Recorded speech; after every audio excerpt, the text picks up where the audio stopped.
Dans cet épisode de Photomaniac, on va voir 8 photographes de portraits à suivre, en tout cas intéressant. Vous n'êtes pas obligé de les suivre, je vous oblige pas. C'est toujours sympa et inspirant de regarder ce qui se fait, ça motive aussi certaines personnes, et ça peut aussi donner des idées de pose et de composition. Je vous laisse aller voir sur mon site photomaniac.fr mon article complet à ce sujet où je liste 101 photographes en tout. Sur mon site photomaniac.fr, vous pouvez aussi retrouver ma formation gratuite sur les bases de la photo.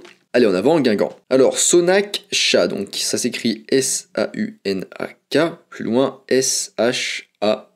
Sonak Shah est un photographe indien né à New York. Il a fait des portraits dans une quinzaine de pays différents, parfois sur des laps de temps très courts, comme 1 an. Sonak a créé Pursuit of Portraits, donc il y a un compte Instagram du coup qui est lié à ça. Donc c'est Pursuit of Portraits, donc je vais vous l'épeler, accrochez-vous. P-U-R-S-U-I-T-O-F P-O-R-T R-A-I-T-S, donc tout ça attaché. Et du coup sur ce compte, il mélange les portraits et la photographie de voyage, après avoir quitté du coup l'industrie de la pub. C'était une profession qu'il avait occupée du coup avant tout ça, et qui influence beaucoup le style de son travail actuel. Son style est très fashion mode, et une de ses photos s'est notamment retrouvée en couverture du magazine Mode en 2020. Donc n'hésitez pas à le suivre sur Instagram pour un mélange de portraits du monde entier. Son Instagram du coup c'est Sonak Space, donc S-A-U-N-A K-S-P-A-C-E. Il a aussi un site, sonakspace.com. Je vous ai plié un petit peu les trucs vite fait, mais je vous conseille d'aller voir la vidéo où en description je mettrai tous les liens et les sites qui se rapportent du coup aux photographes. Ensuite on a Sebastian Kim, c'est un photographe américain de mode et de portrait. Avec ses clichés en couverture de Vogue Australie,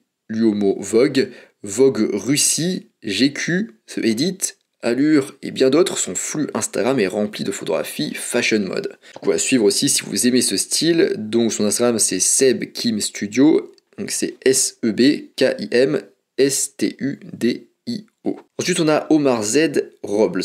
Vous ne trouverez pas de pose traditionnelle rigide sur le compte d'Instagram d'Omar. Il a étudié le mime à Paris, il a donc étudié les mouvements et c'est ce qui inspire son travail aujourd'hui. Sur fond de New York, Omar capture les mouvements et les poses souples des danseurs pour des portraits qui sont tout sauf ordinaires. Pour vous inspirer sur le mélange du mouvement et du portrait, c'est une bonne source d'inspiration. Donc son Instagram c'est Omar Z Robles, donc O-M-A-R-Z-R-O-B-L-E-S. D'ailleurs il a aussi une chaîne YouTube. Ensuite, on a Kai Botcher. Kai est basé en Allemagne et crée des portraits féminins simples mais magnifiques. Son Instagram, c'est Kai Boet, donc c'est K-A-I.B-O-E-T. Ensuite, on a Justine Hogan. Justine Hogan est principalement un photographe de portraits musicaux.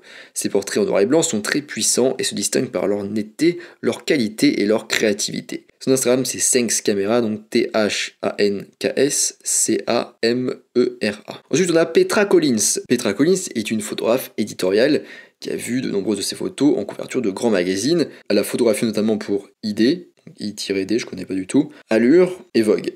Créative et brute sont les mots-clés qui conviennent le mieux à son travail. Bon, perso, j'aime pas trop, mais pourquoi pas. Donc son Instagram, c'est Petraf Collins, donc c'est P-E-T-R-A-F-C-O-L-L-I-N-S. Ensuite, on a Lucas Boisquin. Photographe belge travaillant avec des modèles féminins et masculins, il prend majoritairement ses photos en extérieur et en ville, certaines en studio. Ce qui est intéressant, c'est que même s'il a un côté fashion lifestyle, il a quand même la plupart de ses photos qui sont low-key, donc ce qui est assez intéressant, original, parce qu'en général, pour les photos comme ça, fashion, on est plutôt sur du high-key, tout ce qui est beauté, etc. fashion. On a quand même certaines en low-key, mais en général, c'est pas ce qui se fait le plus. Les poses sont plutôt naturelles et les compositions assez classiques. Les sujets sont généralement soyants, un air sympathique, ce qui change un petit peu des sujets habituels dans ce domaine. Travail du coup à suivre si tout ça vous plaît et que c'est ce que vous voulez faire ressortir dans vos photos. Donc son Instagram c'est Lucas Boisquin, donc L-U-C-A-S-B-O-I-T-Q-U-I-N. Ensuite on a Marco Grob. D'abord photographe de nature morte, Marco Grob est devenu l'un des photographes portraits les plus reconnus au monde, j'imagine. Il a travaillé avec des acteurs et des musiciens célèbres, a vu son travail figurer dans des magazines tels que Vogue et Time, et a remporté de nombreux prix dont un Emmy. En effet, sur son Instagram, on voit que des photos de stars, mais c'est pas des photos fashion, c'est des photos vraiment...